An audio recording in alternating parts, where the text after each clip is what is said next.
Hi, I'm Dr. Boyce Watkins from Your Black World. A lot of you know that there is a continuous concern that I have for the state of the black athlete in America. What's going on with our young men and young women, and really the exploitation that occurs at many of these universities, some of them prestigious universities. And the person who really knows a lot about this is Johari Shuck. I keep wanting to call her Dr. Johari Shuck, but she's not doctor yet, but she will be really soon, and she's going to be a darn good one. So first I want to ask Johari, how are you doing today? I'm fine. How are you? I'm doing really well, really well. Now, you and I were just having this great conversation a minute ago about the various forms of exploitation that occurs when you're talking about athletes. You have a primary interest in black male athletes who tend to dominate the big revenue generating sports, basketball and football. In case people don't know, there's a lot of money being made, a ton of money being made. From last I saw, the March Madness for NCAA earned more ad revenue than the playoffs for the NFL and the NBA combined. So you're not talking about child's play, small money. You're talking about grown-ups play with big money. But you were actually talking about the academic exploitation of athletes and sort of what happens to them first, while they're in college and after they're in college. So can you tell us a little bit about some of the work that you're doing on this and some of the things you're finding out as you're doing your academic exploration on this topic? Okay. Sure. Well, one of the things that, like you said, I've been talking about and doing research on is basically the academic neglect that is experienced by a lot of black student athletes, particularly in those revenue generating sports, like you were talking about football and basketball. We all know that a lot of times concessions are made for certain athletes to attend universities that might not be academically prepared, but those decisions made by, these coaches and athletic departments have long-term ramifications. And so that's the part that I'm really interested in my research, is looking at how some of the decisions that are essentially made for student athletes in terms of what they're going to study, how much time they're able to commit to their studies, or even, whether or not they're able to get involved in organizations or activities outside of football or whatever the sport is. These things all matter in terms of your life after college. And so because a lot of freedoms are not afforded to these athletes, their lives after college do suffer. And so that's really what I'm interested in, is learning about how the college experiences, as restricted as they may be, how they affect the lives after college. Because too many times former student athletes kind of get forgotten about. Only recently, like I mentioned to you earlier, we're concerned about the concussions, these things that are happening long after football careers have ended, but we're not talking about other injuries that are sustained as a result of playing football. And academic neglect leads to, some injuries for athletes that aren't physical, but they're very real. Well, yeah, it's funny. You and I are educators, so we understand the value of college as a place for learning and growth and development. And it's unfortunate that we have gotten to this point where there are some institutions, a lot of people, for example, are talking about the University of North Carolina, Chapel Hill, that seem to almost subsidize the quality education they provide for other students by debasing and demeaning and harming many of the athletes. Right? They were giving fake classes to the athletes where they weren't learning anything, and they were kind of doing this as sort of using the athletes and their revenue generating ability almost like a prop for the other students, that we're getting this amazing education because you're going on the field and doing this work, right, and you're not being paid and you're not being educated. It's all a farce. And so it's like night and day, it's really borderline criminal. I mean, when you see situations like this, you see scenarios where there should be class action lawsuits filed. There should be civil rights and human rights violations filed, which we know Emmett Gill and other people are really pushing forward with. So let's start with, when the athlete comes to college. What I've seen from teaching at a couple of universities that have big athletics programs, is I've seen almost like a cult-like atmosphere where the athlete is brainwashed from the day that he walks in the door. And I say he because it tends to happen the most in those big money sports, right. Male basketball, male football, although we know that it can happen in any sport. But when that athlete arrives on campus, I'm wondering how much of the conversation that when they have conversations with people that brought them there, how much of that conversation centers around picking the best major for you, studying as hard as you can, achieving at the highest levels, getting the most out of the college experience, versus a conversation that says football, football, football, football, football, football, football, football, football. You live in a special dorm. You're away from the other students. It's like football, football, football all day, almost like you're majoring in football. Can you tell us from your research, what have you seen in terms of revelations about how universities kind of deal with that culture and what culture they even present to these young 18-year-olds when they arrive on campus? Yeah, I believe that these recruiters tend to feed off of some of the stereotypical images that they have of, black families and black athletes. And by that, I mean, in some cases, they might assume that academics aren't important, maybe based on, the former academic performance of the student athlete or what have you. So they might just come in assuming that, some of these athletes don't care. So they might not talk about the academic side. But I think that when they do talk about the academic side, parents and the students need to really ask the coaches and the recruiters, how are you going to support my child being able to accomplish the things that they want to accomplish outside of sports?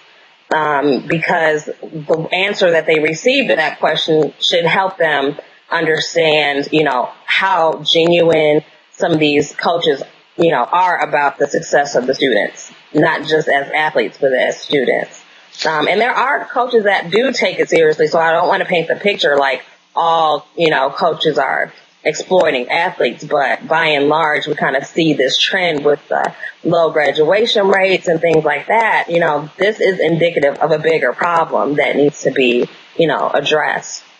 Well, I think that the actions speak louder than words, right? And I think that within institutions, you have to ask yourself, what are you saying versus what you're doing? And not just what you're doing, but what incentives are you laying out, for the coaches and administrators to really put the academic performance of the students first, right? If you have a campus and you're paying the coach as much money as they would be making if they were in the NBA or NFL, then you're really not giving a huge incentive for that coach to put academic performance first.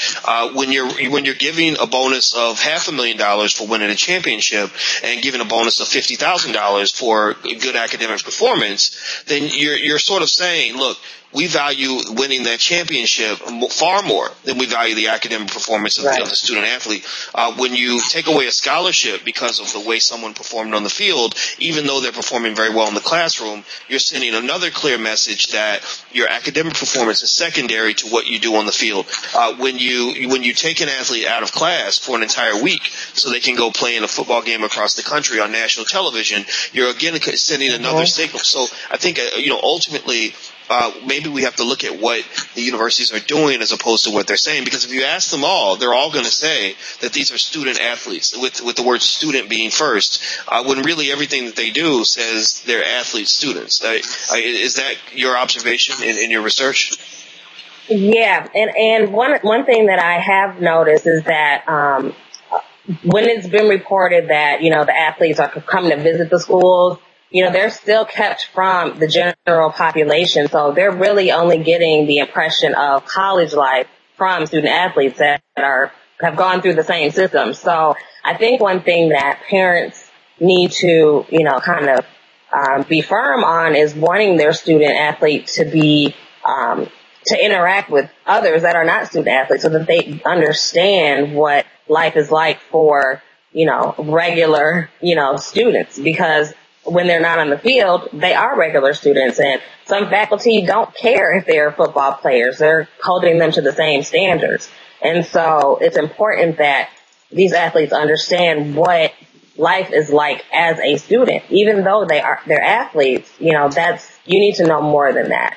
And so really parents and students need to really take more ownership and empower themselves, really, because they do have a lot of power. And I think that we've seen athletes be listened to a little bit more because the situation is not all that great. You know, we heard about the kid who was going to bed hungry, and all of a sudden the NCAA has changed, you know, some of their regulations so that doesn't happen. So athletes have power, and they need to learn how to wield it. Now that's funny you bring that up. You're talking about Shabazz Napier, who was the Final Four MVP. I have to admit, it's funny. He beat my alma mater, Kentucky, in the championship game, and I know your alma mater is Michigan, and I just want to give my condolences because you guys have had a rough road. You're still reeling from what happened in 92, 93, and then you played against my hometown team, the Louisville Cardinals last year, and they ended up stealing the game from you guys. And then this year, I think Michigan kind of got robbed again. So I just want to send my condolences. But Shabazz Napier, I have to admit, I've rarely been prouder of a young athlete on the court. I'm also proud of him as a black man. I'm proud of the fact that he spoke up. And in fact, he was so outspoken that I was really concerned for him. I thought when they gave him that live microphone after that game, I said, do they know what they're doing? I said, somebody's going to snipe this kid from the stand. He might not make it. He might end up like JFK. But he got up there and he subtly brought up the Hungry Huskies controversy and talked about, his struggles as a student athlete. And then he went out and he performed at the highest level. So they really couldn't ignore him. They had to hand him the microphone. He was Final Four MVP. And I was so impressed. And I think that, what he did really shows what happens when you do speak up. When you speak up against injustice. I mean, you saw how quickly they changed the law because this young black man, this intelligent young black man used his platform for something bigger than just dribbling a basketball. He didn't get up there and have the biggest microphone in the world, the biggest stage in the world and say, well, I'd just be doing what the coach be telling me to do. No, you're smarter than that. And so it bothers me when I see these very empowered, very capable, well-respected, sometimes eventually wealthy black athletes sitting up there with the biggest stage in the world, the biggest mic in the world, the biggest opportunity in the world, and you do nothing. You say nothing. You become a corporate puppet. That is pathetic. So again, I'm not here to bash them. I'm here really to exalt Shabazz and say, this man, think about this. I mean, just by using his platform for the greater good, Shabazz Napier probably fed at least 1,000, maybe 2,000 other young athletes who are going to go to bed hungry. God bless him for that. I love that kid for this. What did you think?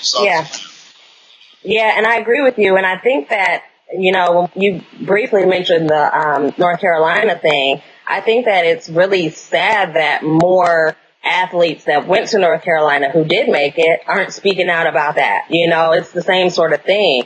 There are plenty of athletes that went through North Carolina that took some of these ghost classes and, they're not saying a word. I understand that they're, benefiting. Some of these players are in the league right now, but we really need to put our faces on some of these issues and not let, others speak for us, because then we're giving the impression that we're okay with the way that the system is.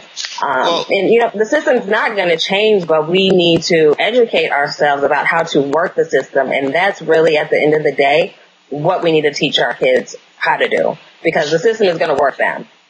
Well, I can say this. I'm going to quote my late Uncle Donald when he helped me understand that the best way to understand much of what happens in a capitalist society is to understand the pimp game.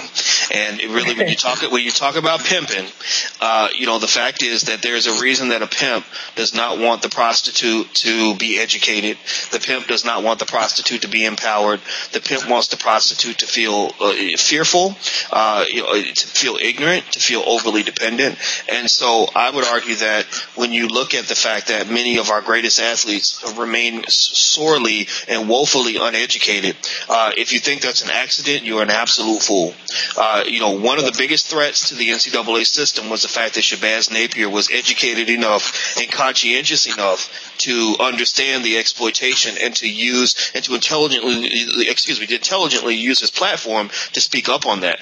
Well, the last thing they want is 1,000 young black men thinking like Shabazz Napier, right. because this system would come crumbling down in a second. Imagine if Michael Jordan had the same conscientiousness as Shabazz Napier, sitting there with $500 million in the bank, all the power and access in the world, with the desire to do something other than sell black people a bunch of damn $250 shoes that they don't even need. Imagine that. Imagine just that one transformation, what that could do for the world, and then multiply that by 1,000. That's the power of the black athlete, and we cannot ignore this. I can say this though. There's also a lot of power in conscientious black scholars, and I keep wanting to say Dr. Shuck. You gotta let me say just one time. Okay, Dr. Shuck, but I'm not really. Dr. Shuck, I consider you to be a partner in that struggle, and I appreciate you taking that time to speak to me and really bringing this knowledge to the masses, because I think that's really where it belongs. So thank you so much for your time. You're welcome. Thank you. And hopefully we can talk more about it as my research unfolds. I'm just in the beginning stages of it, and I'm learning a lot. And I'm hoping that my research will kind of help empower our people, because we have the power and we need to learn how to use it. So, power to the people. All right. Well, I have an emerging young PhD, Miss Johari Shuck, soon to be called Dr. Shuck. Well, let's keep our fingers crossed. We know that there are political landmines, but she's going to dodge them. She's going to do great. And I'm going to support her no matter what happens. And I want to say thank you all for supporting us no matter what happens. I appreciate everybody who's checking this out and everybody who cares about these issues. I'm Dr. Boyce Watkins from Your Black World. And until we meet again, please stay strong, be blessed, and be educated. We are gone. Peace. Thank you.